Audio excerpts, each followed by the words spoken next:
right, good evening, everybody, and welcome to Carving It Up right here on YouTube as well as on X, Twitch, and on Instagram. I'm Bryson Carver. It's great to be with you on a Monday in a different location, I got to say, as you can tell by, I guess, my background right now.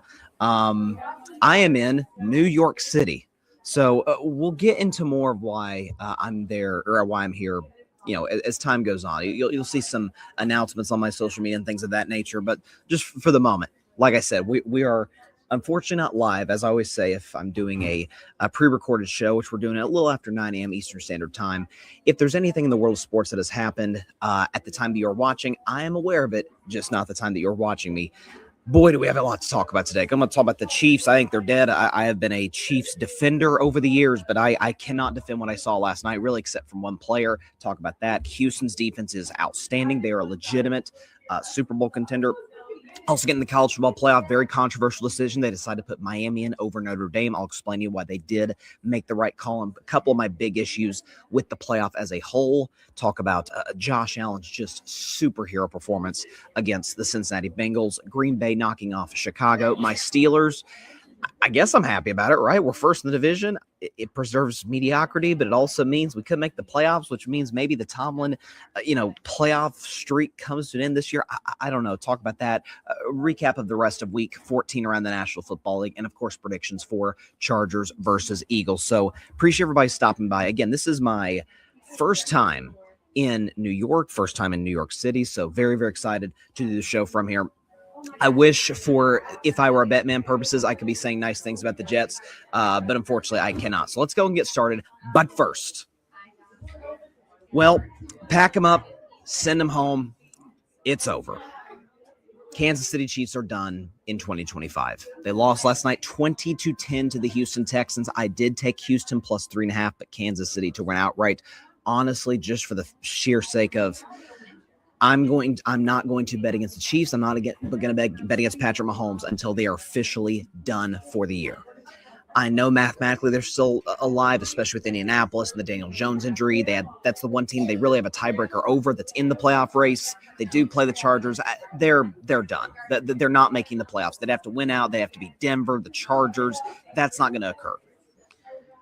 The reason I say that is this. Because there may be some Chiefs fans that's like, hey, 16% chance to make the playoffs. I think according to either ESPN or CBS, I forget which, like they're still technically alive.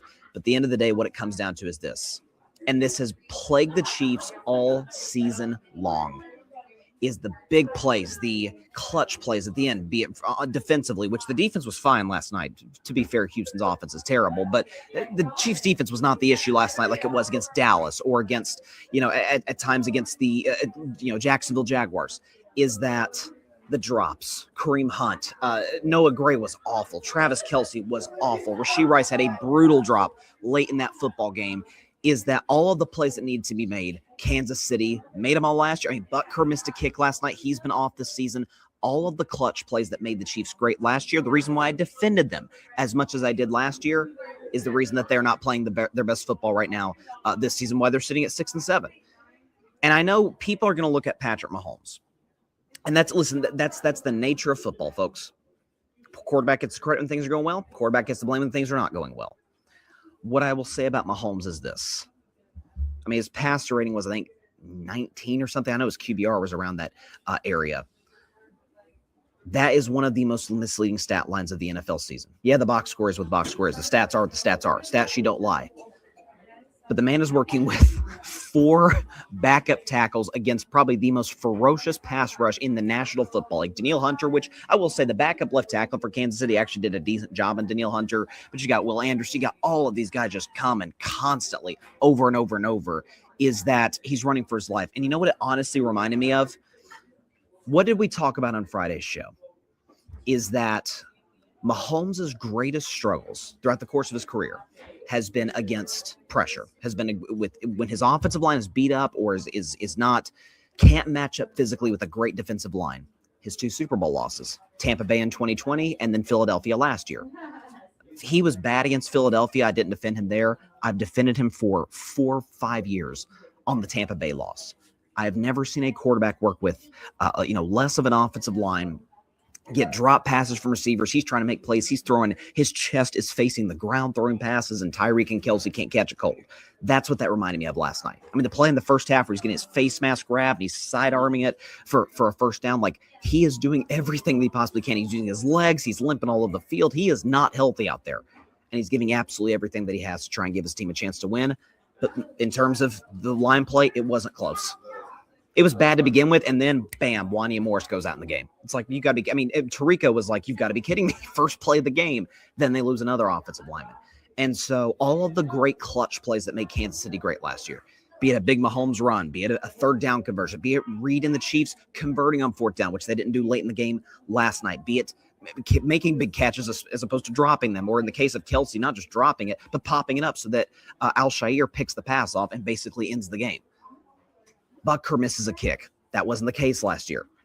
And so all of the clutch moments that you needed from this team all season long, be it against the Chargers, Chris Jones makes a mistake. Be it against Philadelphia, Travis Kelce with, and again, another big drop that leads to a Philly pick, probably flips the game. Be it the Jacksonville game, Trevor Lawrence, by the way, Jags are playing well right now. Trevor Lawrence stumbles, falls over, runs it in for the game-winning touchdown. Dallas can't get a stop. All of these big-time plays. Mahomes up 3 in the fourth quarter in Denver. 3 and out. All of these opportunities. It's been right there for them. This Chiefs team is not very, very different from last year. Point differential is pretty similar. Mahomes statistically has actually been better this year than he was a year ago. But when it's all said and done, can't make the plays late. And that's what's made all of the great dynasties in sports great. Be it, if you want to talk about the NBA, the Chicago Bulls, the Lakers with Shaq and Kobe, the Golden State Warriors. Heck, this year, when the games that they have been close, maybe they'll become a dynasty. Who knows? Oklahoma City Thunder and the NFL. Chiefs have done it. Patriots have done it. Niners with Joe Montana in the 80s did it. Is that eventually when the margin of error becomes so thin, because you're paying Mahomes a lot of money, because you're paying Travis Kelce and Chris Jones, and those wear and tear, it's a war of attrition is the game of football. Maybe it's fatigue, but then again, the Patriots made 8 straight conference championship games. So they're done. That's the moral of the story. In theory, they're still alive. The Colts are playing bad football. I'm not a big believer whatsoever in the Chargers the rest of the season. So the Chiefs went out. They could get in as the 7, but they'd have to beat Denver, who has a great defensive line. They have to beat the Chargers, who we know has a great defense. Even the Raiders later this year, they at least have Max Crosby. So I don't see it. That magic that made the Chiefs great for years, it's gone. And credit where it's due, by the way, to the Houston Texans. I'm still of the mindset that the 2 best quarterbacks in the world are Patrick Mahomes and Josh Allen. Texans have played both of them this year, and this is what they've done. We can show you the graphic. That's insane. No touch. Josh Allen and Mahomes combined against the Texans this year. No touchdowns, 5 picks, only a 56% completion, 208 pass yards per game, and a passer rating of 43, which is awful. And if you look what Houston did in the second half last night, they were nothing short of sensational. 2 picks, 3 forced incompletions, 28% completion allowed, and they won on 41.7% of their pass rushes. 41.7% pass rush win rate, which is off the charts. And so that was really, really impressive on the part of the Houston Texans. And so for Kansas City, we'll see how they bounce back moving forward. But I think at this particular moment in time, if you tell me they beat the Chargers next week, won't be shocked. But I think they're dead. I just can't see them winning 4 games in a row. And as for Houston, let me put it this way. If the Denver Broncos are a Super Bowl contender, then the Houston Texans are a Super Bowl contender. You say, well, the records are different. Houston's won 5 in a row. Houston's done with their offense not playing their best ball. Bo Nix was good yesterday, to be fair. Denver's offense was solid yesterday, but by and large, Denver's offense has been kind of a what did J.J. Watt call Andy Dalton a Red Ryder BB gun? I mean, it's been off. They scored 10 on the Raiders, for crying out loud, earlier this year before yesterday. This Houston Texans offense is not special. Nico Collins is an excellent player. They've got an okay running game. That defense is unbelievable. Unbelievable. They've got the best corner in football in Derek Stingley Jr. Respect to Pat Surtain. Pat Surtain's the man, reigning DPOY. Stingley is the best corner in the league. Shutdown corner. They don't have one great pass rusher. They have 2 great pass rushers. And again, kudos to the backup tackle for the Chiefs, who did, I think at one point, I think Danielle Hunter had like a 4% pass rush win rate or something like that. They showed on the broadcast last night on NBC. But Danielle Hunter's amazing. They spent money on him. He's been great. Will Anderson is a spectacular talent. You've got Henry To'o. You've got good guys in the back end of your secondary. Al-Shaair, linebacker. They're absolutely stacked in every shape or form on the defensive side of the ball. Is that when you have I saw this stat, and this is remarkable. In the modern NFL passing era, Doug Clawson, who I quote all the time on the show. If you don't follow Doug Clawson on social media, do. He's a great statistician. Think about the modern NFL and how much the rules benefit the quarterbacks. The Texans are the only team in the last 40 seasons to allow under 225 pass yards in each of their first 13 games. And they played some good quarterbacks. They played Mahomes last night. They played Josh Allen. They played Matthew Stafford. Some of the better ones in the league. Doesn't matter. Doesn't matter who they have out there. And it's a credit to D'Amico Ryans. You saw it yesterday to a degree with the Washington Commanders and Dan Quinn, and kind of the opposite side of the spectrum is the bare minimum of being a half decent coach in the NFL. What's your sensibility? What's your side of the ball? How good is that side of the ball? Washington is awful defensively. The Houston Texans, now again, personnel, big difference between them and Washington. But D'Amico Ryan's a defensive guy. Will McDonald, maybe listen, I've been very much pro higher offensive coaches, but some of these younger defensive guys, a Will McDonald, a D'Amico Ryans, maybe they're more innovative. Mike Vrabel, maybe there's more of like an innovative feel of these guys that they're kind of catching on to the offensive guys. Like, hey, we can manipulate the rules. We can be able to, kind of like Vrabel does, we can be good situationally and be a defense first culture. Maybe that is a thing that is possible if you're a young, innovative defensive mind. And D'Amico Ryans has shown you that yesterday. I still have Jacksonville winning the AFC South. I picked them before the season. They looked great yesterday, albeit with the injury to Daniel Jones. I think the Jaguars are going to win the division. But if you are Pittsburgh, if you're Jacksonville, you do not want Houston in the first round at all, because that is a style of football that travels really well. Houston's a dome team. You saw that offense yesterday. They had moments. Nico Collins made some plays, but outside of that, they were really hard to watch offensively. Chris Jones had a good game last night, to his credit. O-line's not great. That defense is unfreaking believable. And if they win the division, too, my goodness, they've won a playoff game the last 2 years at home. They've invested in their defense. They got a defensive coach. And listen, they ended Kansas City's season yesterday, but going forward for Houston, that's a team that can win a lot of games. That's a team that can win a lot of football games the rest of the year and potentially win. If you told me the Texans are in the AFC Championship game, won't be shocked. Like, to use an AFC South comparison, wouldn't it be kind of similar? Remember the Saxonville defense in 2017, the Jacksonville Jaguars? They had Calais Campbell and Jalen Ramsey. I remember Miles Jack was a good linebacker back in the day. Remember they had all of those guys? I could see a scenario in which that's a defense that kind of leads them to the AFC Championship game. And so credit to the Houston Texans. That was an outstanding defensive masterclass, and they've done it all season long. Again, 13 games. They've held all the quarterbacks they played under 225 passing yards. That has not been done in the last 4 years. And again, the rules today, they protect the quarterback, they protect receivers. It is a very pro, and I'm okay with it, by the way, a very pro passing game set of rules. And the Texans have been still been able to dominate the way they've dominated. Pass rush, secondary, linebackers, they're great in all three phases and all three levels of their defense. And they're scary. That they are. I had them on Bryce's best 10 for the first time this season. Last week, safe to say they're going to move up, to say the very least. Let's shift. We're going to talk NFL the rest of the show. And I appreciate everybody stopping by on a Monday. Let's shift to the college football playoff, because that was to say the very least, a topic of conversation. First of all, championship weekend was nothing short of chaos, and I loved every second of it. You had Texas Tech blowing out BYU, which I don't think surprised any of us. We saw what happened just a month ago in Lubbock. BYU's a good team. They do not match up physically with Texas Tech.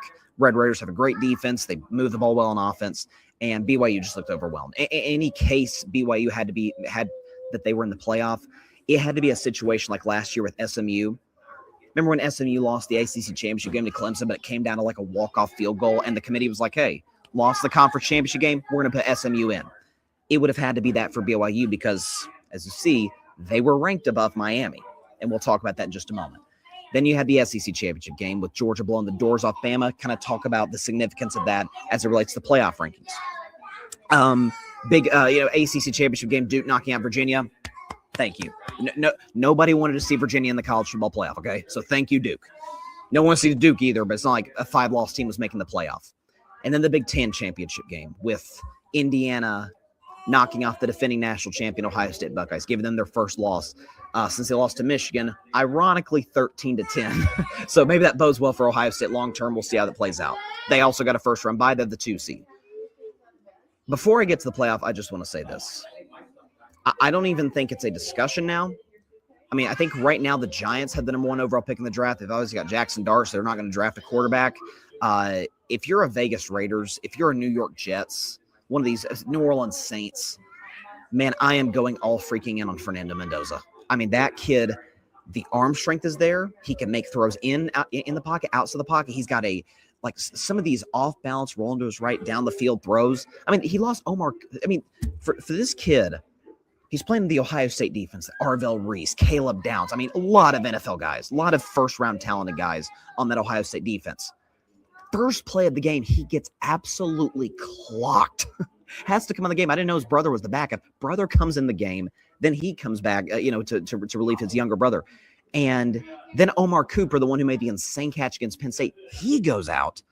And it's like, oh my gosh, like nothing's going Indiana's way right now. And he takes the hits. He makes all the throws. We know Indiana, again, I don't want to take any credit away from the Hoosiers.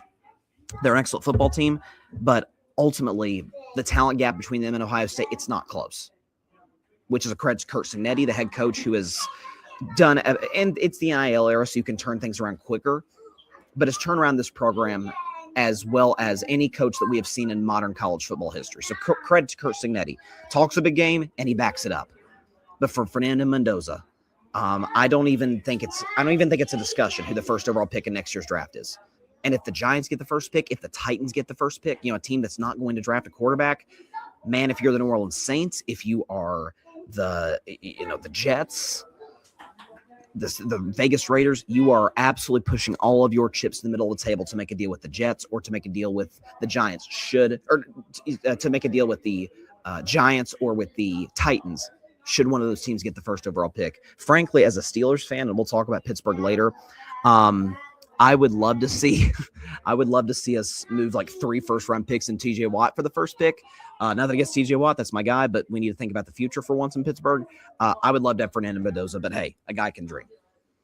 As for the playoff, though, so the discussion was going to be the top 8 spots are pretty clear-cut. The only real question was, where's Ohio State going to be? I would have put Ohio State 3rd. I think the fact Georgia blew out Bama the way they did, the fact that they only lost 1 game by 3 to Bama at home, it's like I would have put Georgia at that number 2 spot, but I can see the committee saying, and Bama's been the best team all season long. We're not going to punish them for a 3-point loss to Indiana, who looks great, as we've seen all season long.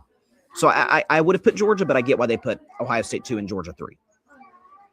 After that was really the only kind of question of how the first 8 spots. No one was shocked. After that, it's Texas Tech, it's Oregon, Ole Miss, A&M, Oklahoma. The question was going to be that 9-10 spot between Alabama, Notre Dame, and Miami. And we can show you. Actually, we'll wait to show you the resumes. Let's hold on that for a second. Bama gets in as the 9 seed. Let's start with that. Then we'll get to the Miami Notre Dame question. I do not have a problem with Alabama being in the college football playoff because I do think they are one of the 12, or technically, I guess, in this discussion, 10 best teams. I do. Even with the blowout loss to Georgia. I think it is hypocritical of the playoff to say BYU got blown out in a conference championship game. They drop. Ohio State loses conference championship game. They drop. Alabama, with 3 losses, mind you, one of them being to an awful Florida State team, they stay right where they're at. They don't move at all.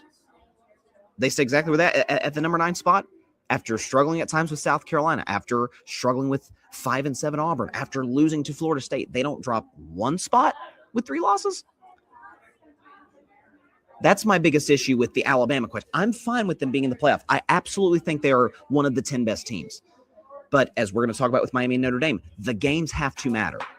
The full brevity of the season has to have some significance. If they're going to say Miami and Notre Dame matters in week 1, well, they have to say Alabama, Florida State matters also in week 1, and a bad Seminoles team blew out the Tide. That's what happened. I get it was week 1. If those teams played tomorrow, Bama would crush Florida State. I truly believe that. But the games have to matter the way that they happen. And so I did not like the fact that Bama stayed at the 9 spot. But now the big question. Miami, Notre Dame. And now we can show you the resumes. And this is almost directly from ESPN. This graphic will show you. So win-loss record, Notre Dame, Miami better than Bama, but Bama did play a conference championship game. Football power index, Notre Dame's 3rd, Miami 7th. Strength of record, and pretty similar. Bama's 10th, Notre Dame's 13th, Miami's 14th. Strength of schedule, it's not close. Bama's 6th. But the big thing here for Notre Dame and Miami, Notre Dame, 44th ranked strength of schedule. Miami, 45th ranked strength of schedule. So just almost forget Alabama. Just look at Notre Dame, Miami. By and large, those resumes are pretty darn similar. When it comes to the 12-team college football playoff, and I'll talk about the James Madison Tulane aspect of it in a few minutes. If you don't get in, I kind of don't have sympathy for you. Like there were years for the 4-team playoff. It's like, okay, we know who the 3 best teams are, and then you just put in whoever's the best 4th best team beyond that. But we know number 4 is not going to do anything. Like Washington in 2016, there was a year Michigan State got in. It's like they're not going to win the national championship. But NIL, transfer portal, conference realignment, it's changed things. It's a new world in college football, so I have no problem with there being a 12-team playoff.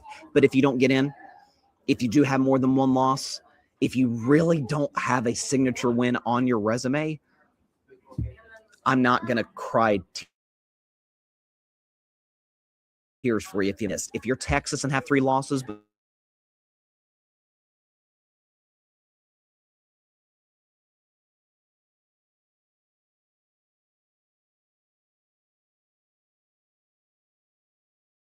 in Texas Tech.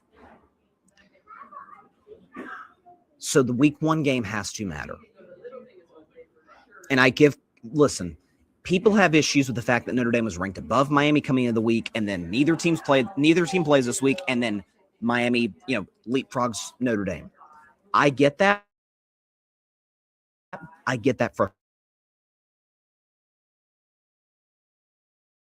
all the games play out the way that they're going to play out, and then go by the complete resumes. The resumes are nearly identical. I'll show you one more time. Here you go. Win-loss record, same. FBI, Notre Dame's 4 spots above Miami. Strength of record, they're 1 spot above Miami. Strength of schedule, 1 spot above Miami. Tomato, same teams. And Miami won. I'm sorry.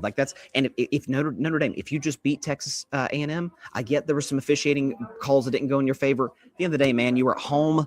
You should have had the better team in that situation. And I've always said, if you need an officiating call to go your way to win, you did not play well enough to win. Because if you needed an external break to go your way, that's on you. And then Notre Dame says, we're not going to play a bowl game, screwing some of these seniors out of one last opportunity. When I think they were going to play BYU. Like, come on. Like, give the guys – I don't know if that was Marcus Freeman's call. It was certainly – I imagine the athletic director had the biggest say in it. That's chicken you-know-what from Notre Dame. I hate that. I'm not a fan of bowl games in general. I would not be mad if they got rid of bowl games entirely. But that's ridiculous on the part of the Notre Dame Fighting Irish. And so that makes me feel, I guess, even a little bit better that Miami got in. So the games have to matter. Resumes are almost identical. And Miami beat them head to head. I think it's pretty cut and dry. Like, they played a football game this year. That's the first thing they showed on the playoff selection show yesterday. They go over the criteria that the committee uses. The very first one they showed, head to head. These teams played head to head. It was 27-24 Miami. Notre Dame made a great comeback in the 4th, but if you watch, Greg McElroy pointed it out on the broadcast yesterday, and he was 100% right. If you watch that game, football's a game of, game in the trenches, right? Miami kind of pushed Notre Dame around a little bit. C.J. Carr, quarterback for Notre Dame, kind of running for his life. Like, I'm sorry, that's why they got in. But the biggest issue in all of this, and the reason that there is so much debate, the reason that we are splitting hairs between Miami and Notre Dame, is because we need to make one more final alteration to the college football playoff. We made it after last year, whereas, wait a second, the conference champions get automatic buys. You mean to tell me Boise State gets a bye just because they have one great player, Ashton Genty? That doesn't make sense. So they changed that this year. Conference champions don't get an automatic bye, but they obviously 4 or 5 highest ranked conference champions get in the playoff. I'm sorry, Tulane and James Madison don't belong anywhere near the college football playoff in any way, shape, or form. Now, maybe they can prove us wrong. Maybe Tulane, who got blown out by Ole Miss earlier this year, so that's something. Maybe Tulane can go to Ole Miss and put up a real fight. Maybe James Madison can shock the world against Oregon. I would be stunned. I would be shocked. If they do, okay, then maybe there doesn't need to be any alterations. But the talent gap, future players going to the NFL, I mean, this stuff matters. And so, like, the fact that is what potentially robbed us of a Notre Dame getting in, the rankings would have said BYU would have gotten in as the 12 seed, which I personally would have had Texas over BYU. But again, neither team got in, so it doesn't matter at the end of the day. We need to make that alteration. Either extend it to 16 teams, which I don't love, or get rid of the 5 highest ranked conference champions automatically get in. I mean, there was about 2 minutes on Saturday night where it was, could Duke get in? Come on, man. Like that should never be a discussion in any way, shape, or form. And so, but I think as far as the Miami Notre Dame question, I think the committee got it right. And as far as Alabama, I don't have an issue with Bama getting in. I do have an issue with them not dropping it all. You say, well, they beat Georgia. Yes, but they lost to Oklahoma. That's not a bad loss. Oklahoma's got an amazing defense. They play Oklahoma, by the way, in a couple of weeks. But they also lost to Florida State week 1. And the Seminoles ended up being awful. So that stuff's got to matter. And get blown out by Georgia. Like that, the games have to matter. So I wish they would have kept that same consistency with Bama as they did with Notre Dame, Miami. But I think the committee made the right call. Do I think Notre Dame's a better team today than Miami? Yeah, I do. But guess what? They played, and Miami won, and Miami pushed them all over the line of scrimmage. Rushing yards, favor Miami. Sacks in favor of Miami. I mean, that is football in its purest sense. And the Hurricanes won those battles in the trenches. So that's what I think. All right, like I said, we are recording the show, pre-recording the show. It's about 9:40 Eastern Standard Time, the time you're watching. So I guess it's like 6:30 Eastern, the time you're watching live in New York City. We'll take one quick 1-minute break, come back, talk about Josh Allen's just superhero performance against the Cincinnati Bengals, talk about my Steelers getting the win of the Ravens, Packers over the Bears, recap of Week 14 around the National Football League, and predictions for Chargers versus Eagles. All of that after this 1-minute break on Carving Up Live from New York City. Don't go anywhere.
Welcome back to Carving It Up. Appreciate everybody stopping by on a Monday. Like I said, a pre-recorded show from New York City. I will give y'all more details as time goes on as to why I'm in New York City, but you'll definitely want to stay on the lookout for all of those things. It's gonna be very, very fun. I did want to talk Bills and Bengals in what was the best game of the 1 o'clock window. There were some good ones, but this was just a classic elite quarterback duel between Joe Burrow and between Josh Allen. So listen, I said I picked the Bills to win. I took the Bengals to cover. So the fact that backdoor sort of cover by Cincinnati, kudos to them. That was appreciate y'all for that. I probably should have included it on Betting Man, but it is what it is. 1 and 2 week, it's become the norm at this point. Joe Burrow was sensational for 95% of this game. I mean, accurate, moving well, hitting T. Higgins. I mean, he was great. And then the brutal pick 6 to Christian Benford. And then right after that, another pick. And the Buffalo Bills kind of take that momentum and run from it from there. Josh Allen's just freaking amazing. He's awesome. Show Josh Allen's numbers. I mean, come on, this is insanity. 4 total touchdowns, no picks, 78% completion, 329 total yards, 139 rating, 96, 0 to 196 QBR. And you see right there at the bottom, he is the only quarterback ever with 3 seasons of 20 pass touchdowns and 10 or more rushing touchdowns. And again, Josh talked about after the game, talked about the Buffalo Bills getting the W. Take a listen. I'm just trying to make plays for my team. They worked their tails off. I mean, this was a really good team that we just played. One of the best offenses, one of the best quarterbacks in the NFL and really of all time. The dude's an absolute stud. So to find a way to get this dub the way it happened, I'm very proud of our guys. It was a win Buffalo needed. There's no question about it. And again, with Indianapolis losing, with Kansas City losing, the fact that Houston could have been on their tail because Houston has the tiebreaker over Buffalo from that game a few weeks ago, that was a huge win for the Bills. They play the Patriots next week. They're road favorites at New England. That's going to be a really fascinating game to watch because the Patriots roster is better. With respect to Drake May, Josh Allen is just a superhuman talent. And it goes to show you, man, if you give, because I was talking to my buddy Josh Tariff, shout out to Josh, who's been on the show multiple times, and he was talking about the Chiefs game last night. Like, it just goes to show you one player cannot carry a team on his back. You know, Josh Allen came pretty darn close to that. I mean, his leading receivers were tight ends. It was snowing. It was bad weather. Now, you can say the Bengals defense is terrible, but so is Josh Allen's defense, so he knows he has to win a shootout. Cincinnati's desperate, and he was nothing short of sensational. I mean, the accuracy was off the charts. It was the whole Josh Allen package without the turnovers, by the way. And Josh actually talked about it. We don't have the soundbite, but he was talking about with Pam Oliver after the game for Fox. He said, like, if I can just cut out it was something along these lines, like the risk reward. And I'm like, thank you, Josh. I've been saying that for years. Like that has always been the biggest issue with him is I'm okay with quarterbacks taking risks. I want quarterbacks to take risks, but there's a difference between being aggressive and being reckless. Josh, in many cases, has been reckless. He is, I mean, remember the chest pass against Tampa Bay about a month ago? It's like that had no chance of working. What were you doing? And it's those plays he has to cut out. He did not make a single one of those yesterday. I mean, the long run for the touchdown, just throwing bombs all over the field. I mean, the man's working with, Brandon Cooks, who's on his, 17th team. Respect to Brandon Cooks, but he's bounced all over the league, to say the very least. You got Gabe Davis. I mean, this is not a special wide receiving core by any stretch of the imagination. The Keon Coleman pick bombed. Again, they have the good tight ends, obviously, in Dawson Knox and in Dalton Kincaid. But aside from that, man, this is not a talented Bills offensive skill position group. They have James Cook. They have a good offensive line, so that helps. But my gosh, he's not working with great athletes out there. Burrow was. He's got one of the best, if not the best, receiving duo in the National Football League. Chase Brown has been playing better as of late. Both teams have bad defenses. I thought it would be a high-scoring game, and Josh was truly remarkable in every sense of the word. And, as for Cincinnati, they're done. Like that goes without saying. The Bengals are done. Had they won this game, gotten to what would they have been, 5-8 or 6-8, 2 games or 1 game back essentially of the or they would have been 5-8. I'm sorry, 2 games back of Pittsburgh with an easier schedule than the Steelers. Could they have run the Steelers down? Could they have run the Ravens down? Sure. I don't think that's off the board whatsoever. So that's something that was on the table for Cincinnati. Now that's dead. They're 3 games back with 4 games to go. The Bengals are done, and whether the Joe Burrow trade stuff will be a story in the offseason, only time will tell. I imagine it will at least be talked about. I imagine Joe will at least have a conversation with his agent about those things. But as for Buffalo, I was talking to my buddy Grady about this. Shout out to Grady Edwards, who's a big Patriots fan, and Patriots and Panthers fan, so he's had a pretty good year. Is that if there was ever a year for the Buffalo Bills to finally get over the top, it would be this year, right? Because Kansas City's not going to make the playoffs. Lamar Jackson very well might not be in the playoffs, although Josh has beaten Lamar twice in the playoffs, so you got to take that into account. The Patriots are excellent. The Patriots are the 2 seed right now. I think they're going to end up being the 1 seed, but they've never been in this spot before. Josh has been in the postseason. What would this be? 7 years in a row? First year was 2019, so 7 years in a row for Josh Allen. So he's done this rodeo. Right, he's played home games. He's played road games. None of this is foreign to him. He's played at Arrowhead Stadium. He's played in loud Houston. So this isn't a foreign concept to him.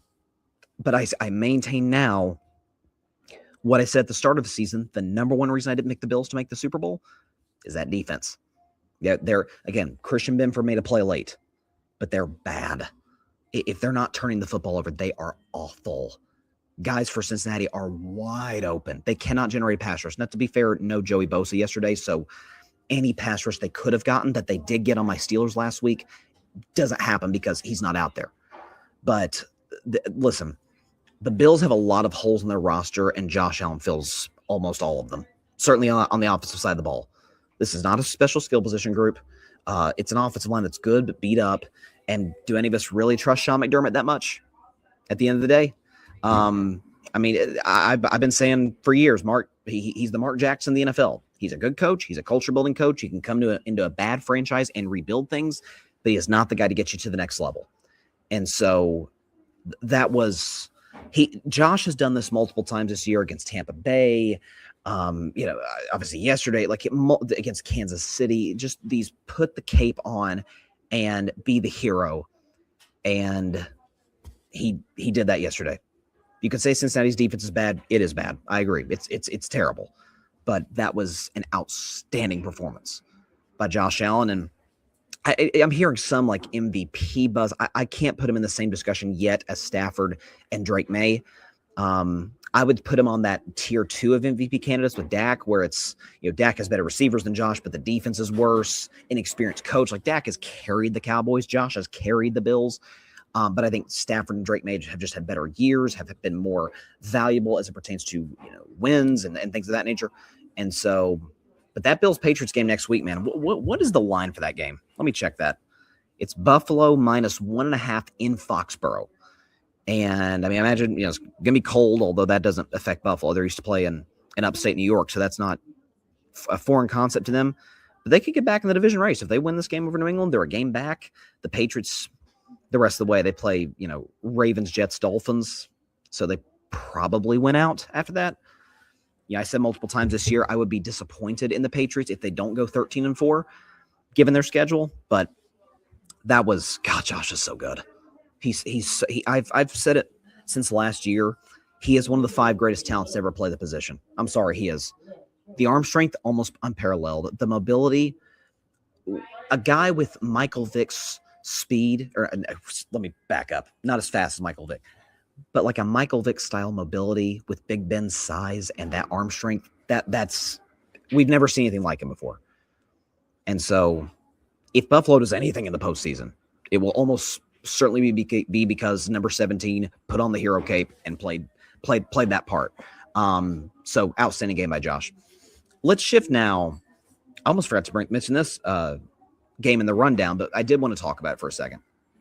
Let me get a drink of water because this is always a touchy topic in the National Football League. Or at least this year it's been. I didn't think I would be doing a Browns-Titans segment coming into the season, a half hour into my show, but here we go. So Titans get win number 2 on the season, 31-29 over the Cleveland Browns. And the big story was Shedeur Sanders, both positively and negatively. So we'll show you Shedeur's numbers against Tennessee. He was really, really good. 4 total touchdowns, 3 passing, 1 rushing. He did have a pretty ugly interception, 54% completion, which isn't great. He's a rookie. He's going to get better at that. But 364 yards, 97 rating, QBR 0 to 100 to 56. He was really good. Bad weather. It's snowing. You could say the Titans are bad, but it's not like the Cleveland Browns have special skill position players, to say the very least. And the big story in this one is the 2-point conversion by Kevin Stefanski. So Shedeur's got it rolling. Shedeur drives the Browns down.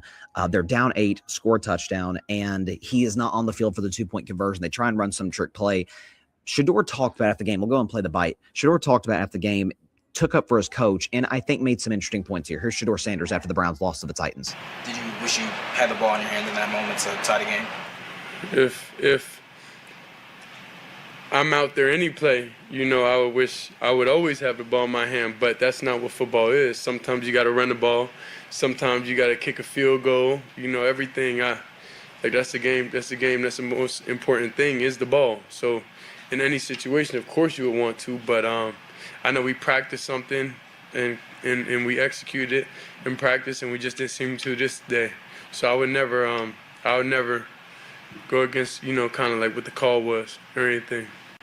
Did it work in practice? No, we just called it in the game, and it didn't work in practice. I don't think you call plays in a game that didn't work in practice. He did not inherit his dad's athleticism. He did inherit his dad's charisma. He's just great. And again, we're playing the soundbite. We don't have the video. We don't have the rights to show the video on the show, but just go on social media, go on YouTube and watch Shedeur Sanders press conferences. He's so cool, man. Like he's great. You could tell he's Deion Sanders' son. He's fantastic. And he's also right. He's to his credit, and people were talking about, his maturity issues. Listen, I'm not going to say it was an A+ necessarily coming into the draft and things of that nature. Maybe how he handled his interviews. What I will say is this: he's great with the media, and that is critical. Aaron Rodgers still hasn't mastered it 20 years in. That is critical at being in terms of being a franchise quarterback, taking the hits when you don't play well, taking up for the coach. Like those are the things you want to see. Dak Prescott, I remember he came into the league and just immediately, oh my God, Dak's amazing with the media. And 10 years later, same thing. And Shedeur had that quality about him. I know everything in 2025 is, I don't know if it's the post-COVID era that we're in. I don't know what it is. Everything's a conspiracy. Everything is some evil force is working against, what I hope happens, so to speak. Because we're all, I don't want to say we're all, he's got his haters. Most of us are pulling for Shedeur Sanders, right? We saw him some of us saw him at Jackson State. Everybody saw him at Colorado. He's Deion Sanders' son. He gets drafted to the Browns, poor kid. And we want him to be successful. He's likable, great smile. Again, as you heard it in the clip, and I just said it, he's got his dad's charisma. Like, we're pulling for Shedeur Sanders. And so anything that works against him has to mean, okay, it's Kevin Stefanski and Andrew Berry and Browns management are the evil forces working against Shedeur. Yeah.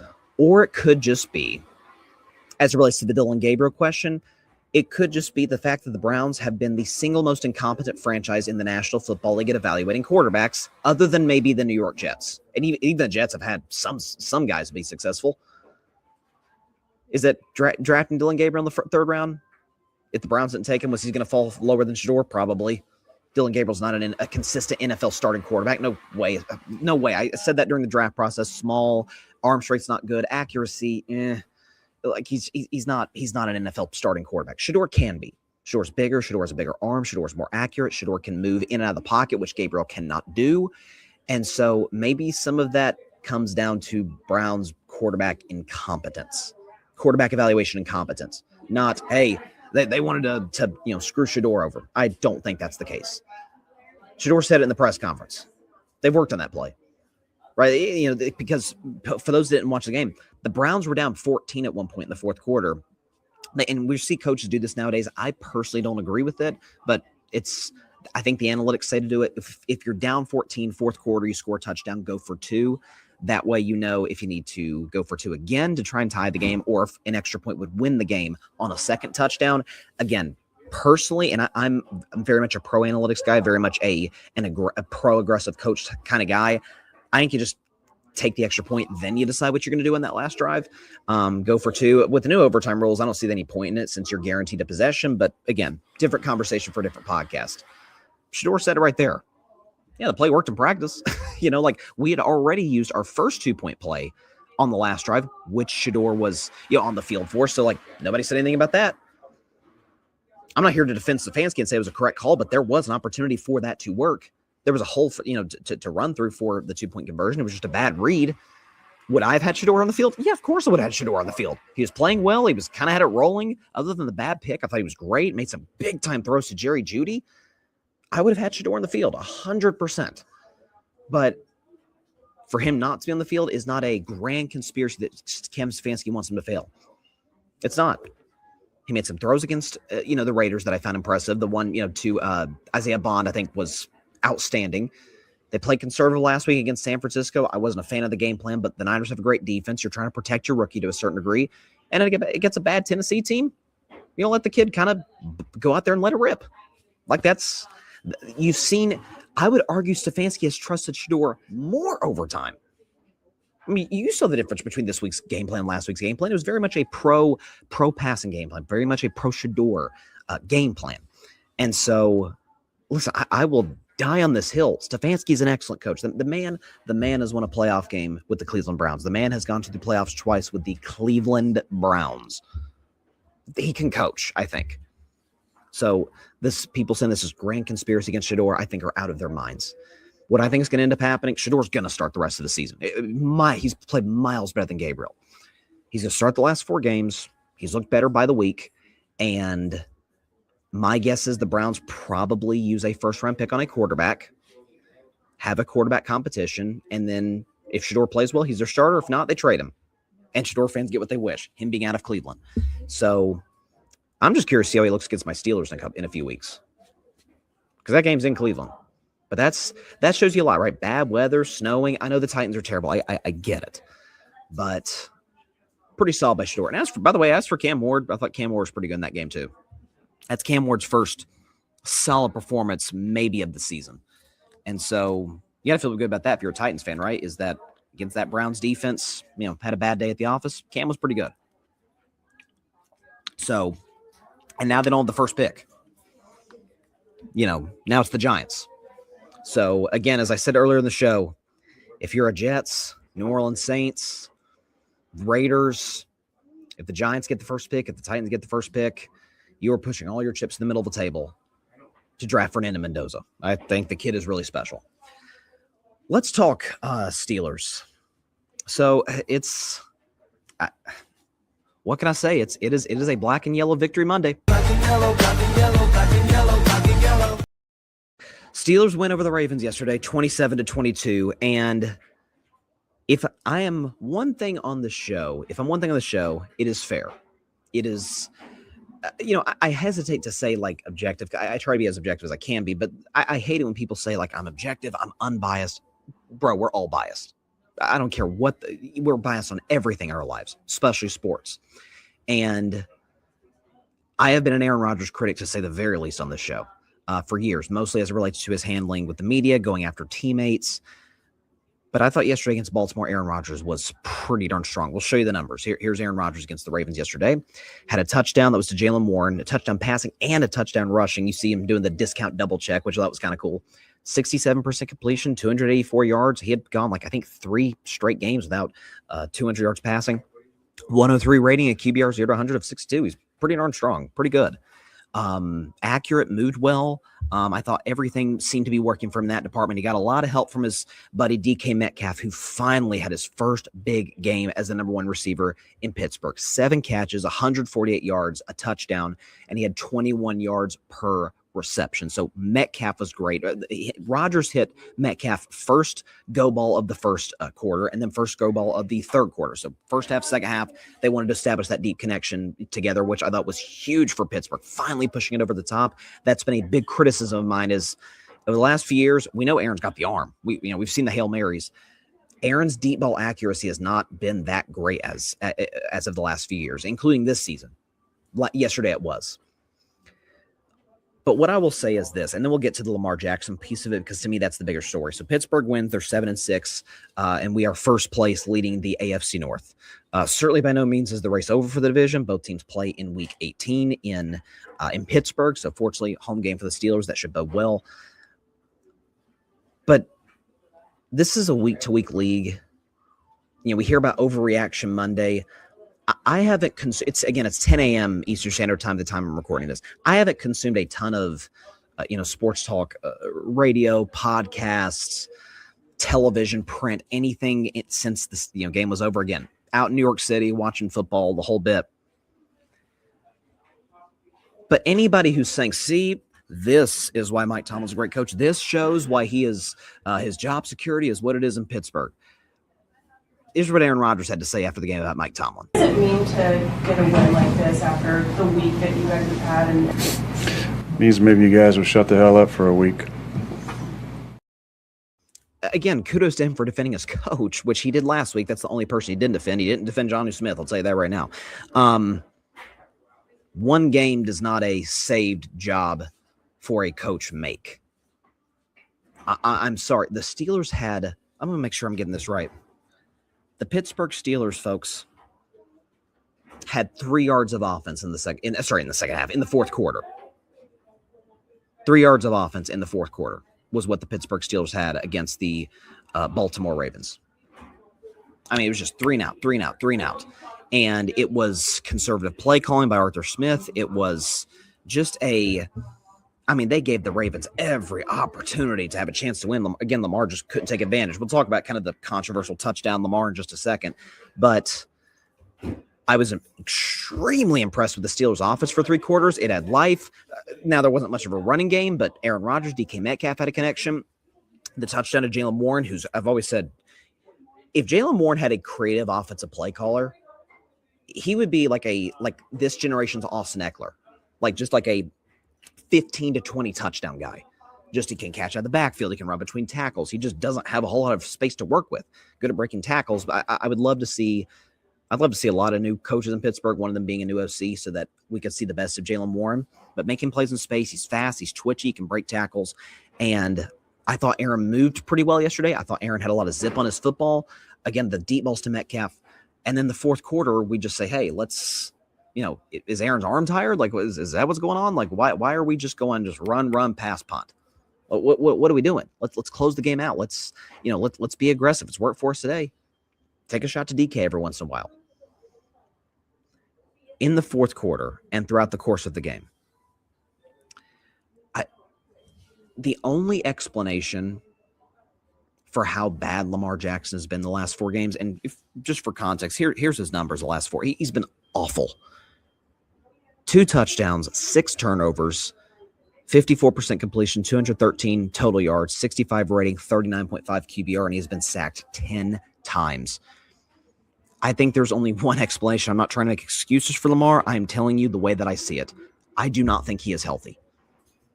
Obviously got hurt against Kansas City, hurt the hamstring. If you pay attention to the Ravens practice reports throughout the last few weeks, he'll practice on Wednesday, not practice Thursday, practice Friday, or he'll go not practice Wednesday and then do it on Thursday and Friday. He is clearly, the Ravens are trying to manage something that's going on because he's not right. He's not hasn't seen the field well. The accuracy is off. The velocity, maybe he can't generate enough power in his throws that we saw him do last year when he had the best year of his career. I think he does not have it rolling at all. And listen, the Ravens are not dead for the division. They're a game back. Both these teams play in Week 18. Both teams have tough schedules. My guess is AFC North is going to be decided in Pittsburgh in Week 18. But with that being said, both of these teams are DOA in the first round. Whether they play Jacksonville, Houston, Buffalo, neither of these teams are going deep in the postseason. Neither of these teams, I think, are winning a playoff game. So as much as I'd like to come out on the show and just be happy, Steelers won. Listen, I'm glad we're in first in the AFC North. I hate the Ravens. I'm glad we won our rivalry game. But you saw the reports by Adam Schefter Saturday night, Sunday morning. If you didn't, he basically said the Steelers are going to decide whether to opt into Tomlin's last year of his contract for 2027. And that tells me if Tomlin doesn't, because I think they have till March 1st, my guess is they'll make the decision before then. If they don't decide to opt in, my guess is it's the John Gruden situation from about 20 years ago. I think they trade Mike Tomlin. Because Schefter said they're not firing him, which, again, as Big Ben Roethlisberger talked about last week, yeah, it's a guy who's been there that long, won a Super Bowl, been to another. You don't just fire him. You do what the Giants did with Tom Coughlin, mutually parting of ways. He's done too much for the franchise. I have no issue with that. Have this be a mutual parting of ways. But doing it in the form of a trade, now Tomlin has a no trade clause, so he might veto that. So he's got the power there. But trading Tomlin to a team like the New York Giants, potentially, maybe not the Miami Dolphins at this point, because McDaniel's doing a pretty good job right now.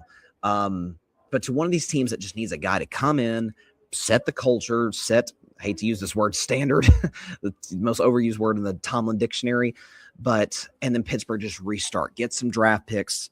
I've said maybe move him to Tennessee for Fernando Mendoza, the first pick to get Fernando Mendoza. If the Titans get the first pick, again, a man can dream. A man can dream about a future franchise quarterback, but it's only a matter of time. And I know the Tomlin defenders and the Tomlin acolytes are just going to be, it's like, see, you guys don't know anything about what you're talking about, and Aaron Rodgers, you guys need to shut the hell up or whatever.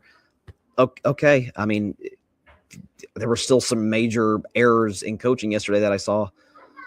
There were still some major behind the times aspects of that game. Can't run the football, can't establish the line of scrimmage. That's kind of what you saw yesterday.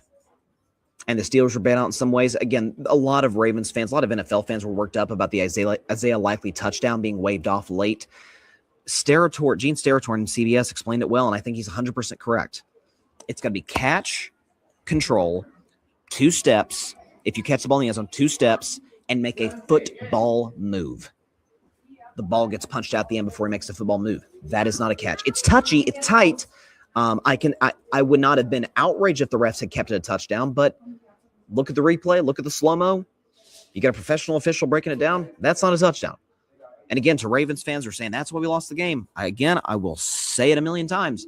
If you need an officiating break to go your way, you did not play well enough to win the game. I'm sorry. If you need external factors to go your way at home in a rivalry game when you have the far better quarterback on more rest than the Steelers have, I'm sorry. Like, I have no sympathy for you. Like, I just don't.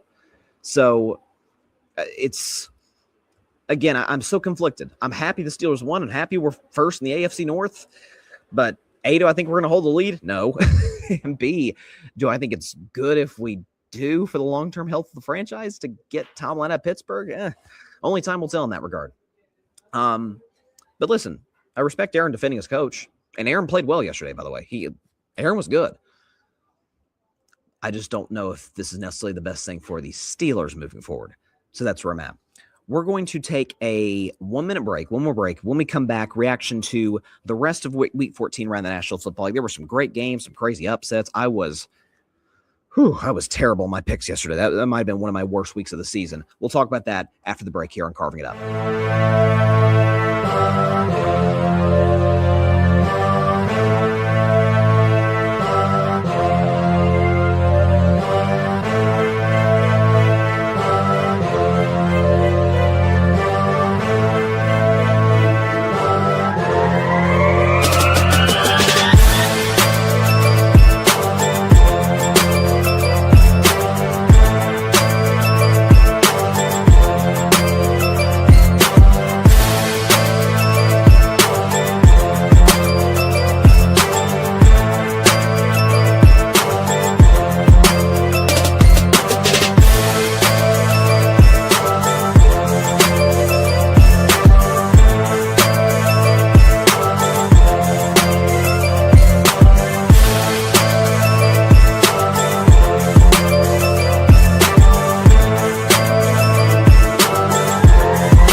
Welcome back to Carving It Up. Appreciate everybody for tuning in on a Monday. Again, pre-recorded show from New York City. We will give you guys more information as to why I'm here.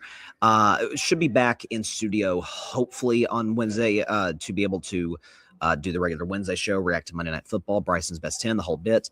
And so, not here for long, but definitely has been great to get in the sights and sounds. Went to, y'all know I love to read. I'm a big reader, and went to Barnes & Noble yesterday in New York City, and my gosh, that place it's a 4-story Barnes & Noble. Like, it was crazy. Books everywhere. It was amazing. I got my first slice of New York pizza yesterday, which was quite good.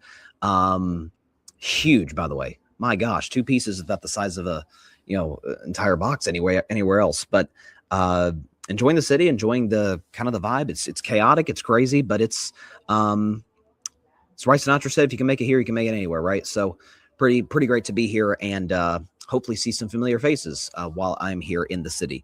Do want to do a recap of the rest of week 14 around the NFL. So not far from where I'm at now, the Dolphins beating the Jets 34-10. This was one of my if I were a Batman games, and I regretted it about 5 minutes in. Man, the Jets have been covering like 5-6 games in a row leading to this point. I'm like, man, they're the best underdog bet in the NFL. And again, Tyrod Taylor goes down, then they have the backup come in, and it's just kind of a disaster. I'll say this. I mean, obviously the Jets are terrible. You're hoping, if you're a Jets fan, you're hoping you can get Fernando Mendoza and that you don't screw up the development process with him like you did with Sam Darnold and with others.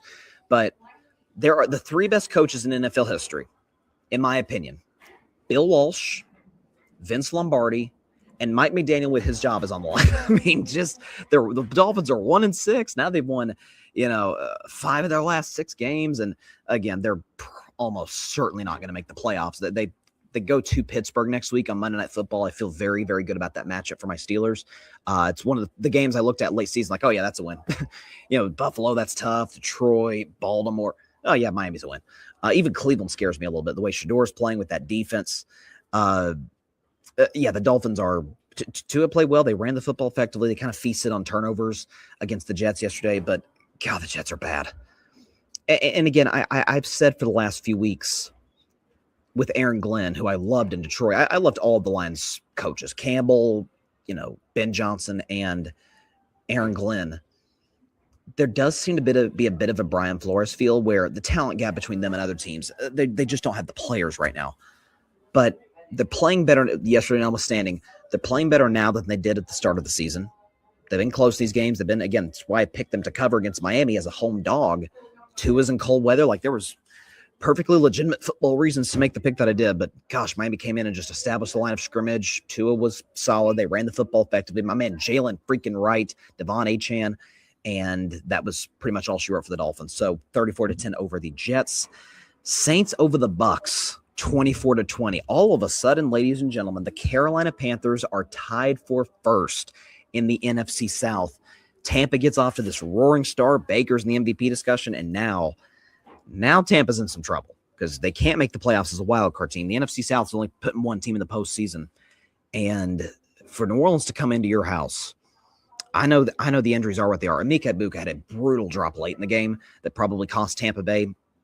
But Bucky Irving's back. You've got Egbuka. Again, the big drop was devastating, but you still got him. It's not like you're short on weapons, so to speak. I mean, Josh Allen's out here working with nothing. Mahomes working with nothing. So, and they've found ways at times to make it work. And so Baker hasn't been good the last few games. Although, to be fair to Baker, I'm, kind of comparing him to Lamar. I don't think Baker's healthy right now. He hurt his shoulder against the Rams that Sunday night game a couple weeks back. It may have not been the worst idea in the world to have Teddy Bridgewater, hindsight's 2020, but have Teddy Bridgewater play against the Cardinals. I think you win that game. And against New Orleans, again, division rival, you're familiar with this team, but gosh, that's not a game you can lose if you're Tampa. Because they've got a short week. They play Atlanta. Falcons are terrible. They should win that game at home. But then the big one, at Carolina, then they go to Miami, who's playing well, and then they finish with Carolina in week 18. So this appears to be a situation where the NFC South, like the AFC North, I think, is going to come down to week 18. And if it does, is the week 18 game in Carolina or is it in Tampa? Let me check that. The week 18 game is in Tampa. Okay, so that bodes well for the Buccaneers. I've been to Raymond James Stadium. It is a legitimate home field advantage. Not quite to the level of like a Kansas City or New Orleans and the Breeze and Peyton days or a Denver or a Minnesota or Detroit, but that is a great fan base. But gosh, you cannot lose that game to New Orleans. The way Bryce is playing, Carolina's running the football. Obviously we can't roll it out now. They're tied in the standings, but Carolina could win this division. They absolutely could win this division. So that is a devastating loss for the Bucs. I want to separate these two things, my gloating and my genuine disappointment and just gut-wrenching feelings about an injury. So let's start with the, unfortunate news. So Jaguars beat the Colts 36-19. Daniel Jones is gone for the season with an Achilles, which is just, Evan Washburn asked Trevor Lawrence about it after the game, and you could just see oh gosh, I didn't know he had an Achilles. And you saw the frustration, slams his helmet. It's just, we have a lot of questions about Daniel Jones, understandably so. You can never, ever, ever, ever, not like there were questions, but you can never question the kid's toughness. He's out there playing the last couple weeks with a broken leg, and now he blows his Achilles. It's just, it's devastating. So prayers for him, speedy recovery. Hopefully the surgery goes well. Achilles surgeries now are just miles better than they used to be. So I imagine Daniel Jones is back with the Colts next year, probably on the franchise tag due to this injury now and due to the fact the Colts haven't been playing well as of late. Now it's Riley Leonard and Sam Rippon. Like they're thin at that position. And, we're well past trade deadline, so they can't just, go out and get somebody. So it looks like, and I liked Riley Leonard out of the draft at Notre Dame as like a mid-round pick. So, but yeah, the schedule for Indianapolis does not get easier. They got to go to Seattle in a couple of weeks. Niners at home, Jaguars at home, at Houston. They're going to miss the playoffs. I mean, that's just, it's the harsh reality. If you look at the AFC right now, Houston, actually right now they're out of the playoffs because Houston's the 7th seed, but, Baltimore, Kansas City, Miami is still in the race. This team very well might finish 8-9. I mean, that is absolutely on the board for this football team to go from 8-2 to losing 7 straight games, which would be devastating. But they're done. There's just no way around it. Daniel Jones is not a perfect player. I've been critical of him, but he's more experienced than Riley Leonard, and this defense doesn't look the same. So that's the really, really unfortunate part. Prayers for Daniel Jones and a quick recovery. The Achilles just, anytime you hear that, it's just like, oh, God, I feel terrible for the kid. On the other side of it, though, the Jacksonville Jaguars. I don't want to gloat too soon, because if you ask me today, I think the Texans are a better team than Jacksonville. I think the Texans are a legitimate Super Bowl contender, as I said earlier in the show. However, I did pick the Jags to win the AFC South. I did see this as a team. I did see a resurgence from Trevor Lawrence second half of the year, and you are seeing it. Couple of touchdowns, pass rating over 100. They are running the football all season. They've ran the football well with ETN and Tootin. They've got a really, really good offensive line. Listen, Vrabel and Ben Johnson, to me, should get like co-coach of the year because they've both been amazing. But that third place spot should be either Shanahan or Liam Cohen. Liam Cohen's done an amazing job in Jacksonville. This like last year with Doug Peterson, they didn't have an identity. They didn't know who they were. Trevor Lawrence didn't look comfortable out there. And this is without Travis Hunter, by the way. Playing both sides of the ball. Travis Hunter, who's unfortunately out for the year. The trade for Jacoby Myers has worked. He had, he played well yesterday. This Jacksonville defense, which I've said is really underrated. Josh Hines-Allen, they've got some players up front. This is a Jags team that can win a playoff game. My gut tells me, because they're done playing Houston, because they beat Houston in week 3, and then obviously they had the devastating 19-point blown lead in the fourth quarter to the Texans and Davis Mills, which was the start of Houston's 5-game winning streak, because had they won that game, Houston's probably dead in the water by this point, and Jacksonville's running away with the division, but that chase to the end is going to be fun. Who does Jacksonville have the rest of the season? Because they're 9-4 now. Okay, they got the Jets in a couple weeks. They'll win that game. At Denver, that's tough. At the Colts, they should win, and then Titans at home. So my guess is Jacksonville probably finishes 12-5, 11-6 at worst, and that probably gets them the division.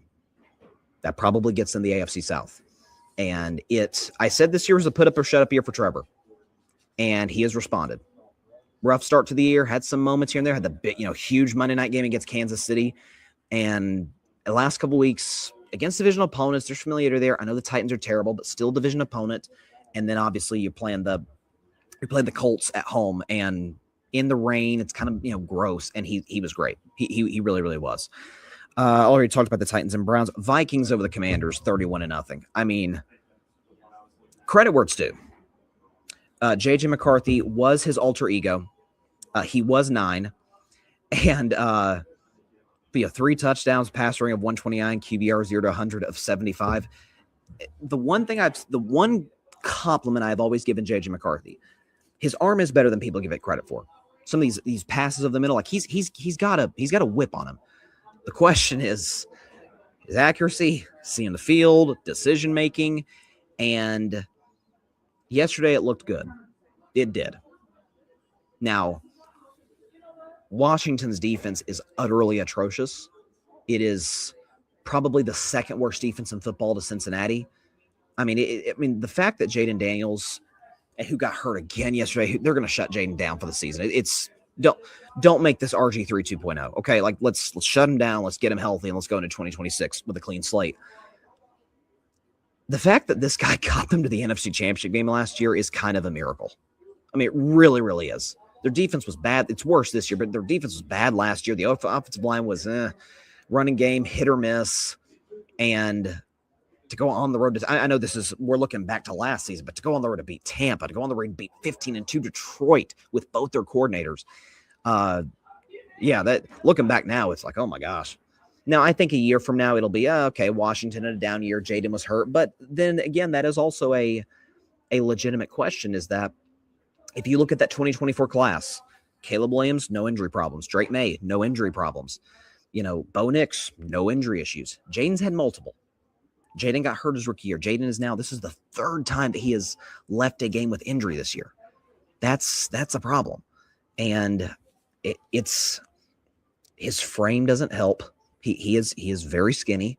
Some of that's played to his advantage. He can move well. He's obviously got a huge arm, but that's the biggest thing for Jaden Daniels to do this offseason. Get healthy, number one, and once you do, try and put about 5 to 10 pounds of muscle, because he's not going to last if that's not the case. And if you're Washington, invest in a defense and invest in an offensive line. Weapons are good, running game's fine. You got to invest in both of those. Otherwise, Washington is going to waste another potential franchise quarterback. Up next, Seattle Seahawks, Atlanta Falcons, 37-9. It was a slow start. It was kind of tight early. What was the score at halftime? Because it was, it was 6-6 at halftime. And then Seattle's offense just goes on a roll. Sam Darnold, 3 touchdown passes, pass ring of 111. They ran the football pretty well. I have said this for about a month on this show. Of course, the Legion of Boom is on a different level. Legion of Boom is one of the greatest defenses in NFL history. Hall of Famers everywhere.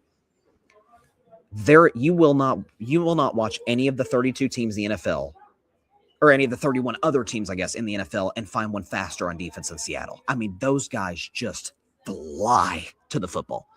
The defensive backs, Eamon Warry, who I keep saying this, can't believe they stole him. Loved him out of South Carolina. Nick Eamon Warry, Devon Witherspoon, their pass rushers, DeMarcus Lawrence and Leonard Williams. I mean, they're fast, man. And that is, again, we talk about what translates to the playoffs, what translates to bad weather. That's one of them. And if you're a Seahawks fan today, Darnold has struggled against the Rams. That has been his bugaboo. He's been great against everybody else. He's been bad against the Rams. He's 0-3 the last 2 years. But you played them in a couple of weeks for the division lead, short week in Seattle. That's a big, big advantage for the Seahawks, not just because of the home field advantage, but it's Seattle in December. It could be rainy, wet, cold. The Rams can play in bad weather. We've seen that before. They almost beat Philly in the snow last year in the playoffs, but that bodes well for the Seahawks. But even if they get in as the 5 seed, that is every single bit of a Super Bowl contender as you will ever see in the entire NFL season. And so, big time win, 37-9 over Atlanta. Did what they were supposed to do. God, Seattle's good. And they're so well coached too on both sides. McDonald on defense, Kubiak on offense. I already talked Bills, Bengals, Broncos over the Raiders, 24-17. Again, it's the first time Denver's offense has looked like really, really good for big stretch of the game. Bo Nix's stat line isn't going to blow you away. No touchdowns, passing, but ran for one, was accurate at one point. I think he was like 25 of 30. Just the Raiders need just a reset. They need to move on from Pete Carroll. They need to move on from Geno Smith. Just eat the dead money and hope that you can finish high enough to draft Fernando Mendoza. And if you don't finish high enough to try and make a move, I know I've brought up this kid a million times on the show, but I love him. That is a franchise quarterback if I've ever seen one. And the Raiders need to try and expend all their resources to get him. Whether it's tank the rest of the year, finish 2-15, that'll probably get you the first pick. And if you finish 3-14, move some picks. If you have to, you don't want to have to move Max Crosby. If worst case scenario, I think it's at least a conversation in the front office. But that was my ups of the week. It doesn't work. Okay, Packers. Well, actually, real quick. Rams with the Cardinals. Rams smoked them. Puka made an insane catch. Stafford was amazing. He'll definitely maintain, barring something catastrophic next week. Stafford will definitely maintain supremacy at the top of Bryson's MVP ladder next week. As for Packers and Bears, boy, did that live up to the hype. It really, really did. You watched that game yesterday, and it's cold. It's 8 degrees. Obviously, it's Chicago and Green Bay. They're used to that. I swear that felt like home field advantage decided the game. If that had been Soldier, the Bears would have won. If it was in Lambeau, the Packers would have won. And they did, 28-21. I thought Ben Johnson's, and I love Ben Johnson, I thought his management of the clock late was a little weird, letting it get all the way down to like 30 seconds, which felt like it kind of happened quickly. It's like, holy crap, there's not much time at all left in this game. And I thought that was tough to see, but Jordan Love was excellent. We could show Jordan Love's numbers just, straight, box score stat sheet. 3 pass touchdowns, a pick, 68% completion, 234 passing, 120 rating, and a 78 QBR. Where he was great, though, and this matters to me, against the blitz, against pressure, Jordan Love was outstanding. All 3 of his touchdowns came against the blitz, no picks, 75% completion, 9 of 12 to be exact, 171 passing yards, and a near-perfect pass rating, 2 points off, 156.3. So in the cold, getting Golden back, getting Jaden Reed back was big for Green Bay. Who was that kid that caught a touchdown? I'll make sure I get his name. Bo Melton. Bo Melton caught the bomb for a touchdown. He looked good. Christian Watson since he's come back from injury, the kid is developing into a number 1 receiver. Like, I thought could be Dobbs, Reed. Now, Reed's been out. Dobbs is kind of like a good number 2 possession receiver. Man, Watson had we all remember the first play of his career when Aaron Rodgers was there, right? Deep ball against Minnesota, wide open, 75 yards, and he drops it. And, Aaron ignores him for the rest of the game. Since this injury, man, I don't know if he's worked on his hands or whatever. He's a legit one. He's a legitimate number 1 receiver in the NFL. And as for Chicago, this is the kind of game, especially after Green Bay goes up 2 scores and it's cold, it's at Lambeau, the Packers are a touchdown favorite. Those are the game that the Bears are like just throwing the towel and they're dead. The fact that they were able to tie it, the fact that they were able to put themselves in a position to convert on 4th and 1, Caleb throws the pick late to Nixon. That's there's no such thing as I don't say there's no such thing as a good loss, but there are losses that you can look back on and say, hey, we just correct a few things here or there. We're good. We're going to see this team later in the year, like literally in a couple of weeks. Could be for the division lead again. So I think Chicago's going to be just fine. I think Green Bay, I said it last week against Detroit, I think they found their mojo again. Went through a little bit of a midseason slump. Jordan Love wasn't playing very well, but the pass rush is great. The running, Josh Jacobs looked the best he's looked in a while. And Jordan Love's been playing good football. Jordan Love is not an MVP candidate, but will he be in that 5 spot on Bryson's MVP ladder? Maybe. He might get like 4th or 5th place MVP votes. I could see that if the Packers finish, 12-4-1 or 13-3-1. Jordan Love talked about the Packers win after the game. It's huge. It's a very big win. Obviously, just to where we're at in the NFC North and the division that we have, and I think we got some really good teams in this division. And obviously the Bears were on top. So we knew what it was coming into it, and it's a huge win. And obviously, we'll be seeing these guys again here in a couple weeks. It was huge. And again, you take the 2 seed in the NFC. You're obviously ahead of Philadelphia, who plays tonight, although Philly does have the tiebreaker over you. So, that we'll see predict the Eagles game in just a second. But obviously the Rams are the 1 seed now. It just feels like whoever wins the NFC West is going to be the top seed. Unless Green Bay wins out, which, they could, but the rest of the way, the Packers still got to play the Broncos in a couple of weeks, the Bears again, the Ravens, they should win that game, and at Minnesota with their good coaching staff. So Packers probably lose one more time this year, but they were my preseason pick to win the NFC North, and my gut is I still think they take it. So great win for Green Bay. And then again, just quickly before we move to the Eagles-Chargers game, I maintain I have been as said at the top of the show, I've been as pro-Chiefs as anybody. I have.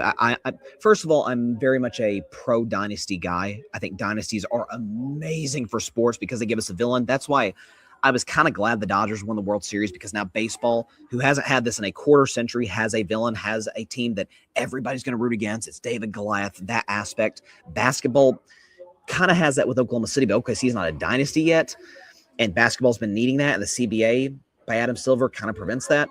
So it's good. It's good for sports. And I defended the Chiefs all of last year, and I stand by every word that I said. They went 15-2. I shouldn't have to defend that, but that's a team that was able to close games late. Winning close games is an art. It is a thing that most teams in this league and in professional sports do not master. And the Chiefs did last year, and the Chiefs have throughout the course of their dynasty. This year, they can't do it. Drop passes, missed defensive assignments. Mahomes wasn't good against Denver or Buffalo. And you could say he wasn't good last night. I do not. Last night, I'll say it again. Last night reminded me a lot of Super Bowl 55 against Tampa. Is that people are going to crush Mahomes for the loss? I get quarterback gets the blame when things go poorly, gets the credit when they go well. But, the second he was taking the snap, he's having to roll to his right. He's having to, throw jump passes. His receivers can't catch a cold. And, again, Kansas City's in theory, they're not dead because the Colts are falling apart, and the Chargers, could fall apart as well. I just don't see it. Mahomes, again, talked about it after the game against the Texans. I think it's just who we are. I know we're not winning games, but that mindset that these guys have in this locker room, in the games that we're not winning, you can never question the fight of this team. And obviously, we're not executing at the right moments, and we're not making those plays. But at the end of the day, you'll never question that, and I think you'll see that for these last 4 weeks. Yeah, we might. I won't say they won't win 4 straight. Is it going to be enough to get them the playoffs in the AFC? Probably not. Their streak of winning the division 9 straight years, that ended yesterday officially. It's going to be Denver, but I don't. If you're not able to make, again, just routine catches, you're a cold weather team. Houston's a dome team, and they look more comfortable in the cold. That's a problem. All right, before we get out of here, huge game with playoff implications tonight, featuring the Los Angeles Chargers and the Philadelphia Eagles. So, listen, Philadelphia in this game favored -2.5. This is the classic carving up elimination game. It is, because I'm a big time of the mindset. Like, if everyone loses a game in the NFL, not everyone's going to be the 2007 Patriots prior to the Super Bowl, and not everyone's going to be the 72 Dolphins. At the same time, if you lose once, hey, it happens. If you lose back-to-back, okay, we're in a little bit of a slump. We need to get this next one. And then you lose again, okay, I'm out on you as a Super Bowl contender. If you're capable of losing 3 games in a row, barring a catastrophic injury, I'm out on you as a Super Bowl team. So if they've lost back-to-back, blew the 21-0 lead to Dallas, got pushed around at home by Chicago, and in this spot against the Los Angeles Chargers, if they lose this game, where they're probably going to have home field advantage, there's going to be more Eagles fans than Chargers fans, then I'm out on Philly. Herbert's questionable. My guess is he plays. He had surgery a week ago, so there's difference between reasons and excuses. That's a legitimate reason as to why, if Herbert doesn't play well tonight, Philly's got a great defense. I just want to see Philly's offense have an identity, have a pulse, be able to establish their line of scrimmage. They've got injuries up front. I get it. Lane Johnson's out. The loss of Mekhi Becton, which that happened before the season, that hurts them. Cam Jurgens is not healthy. I get all of those things. Man, the Chargers are just running out of bodies. You've got to find a way to be able to establish the line of scrimmage. Just on pure culture, Sirianni is more involved with the offense. We'll see if that's positive or negative. I'm going to say closer to the positive side of this. I'm going to go with Philadelphia to win 24-19 over the Los Angeles Chargers. They do cover the 2.5. They do get, by carving it up standards, a season-saving win. And if they win this game, I think they'll pretty much lock up the NFC East. Dallas can't catch them. If Philly loses, Dallas they have a pulse, they have a heartbeat. But I think Philadelphia wins this game 24-19 over the Los Angeles Chargers, who I think are in danger potentially of missing the playoffs. Although the Chiefs and Colts kind of fall apart, maybe the Chargers will be in. All right, that is all the time we have for today's show. Appreciate everybody stopping by as always. Be sure to catch Carving Up Live. Hopefully we should be back on Wednesday, 6 p.m. Eastern, 3 p.m. Pacific time, back in studio. But again, in New York City, I'll give y'all updates as time goes on once I am allowed to do so, about why I'm here, why I'm being able to be in the city to do something related to carving it up. But we're live in New York City. It's the first time here. It's great to be here. And so we will see you guys back in Tennessee on Wednesday. Have a great week, everybody. Stay safe out there. God bless y'all. Peace out. I still don't know how to fill out the Steelers, though. I'm not going to lie. Thanks so much for watching the show on YouTube. And be sure to go click that big red subscribe button and check out the other clips and full shows from Carving It Up Live, as well as our other incredible content creators here on the Grid Network.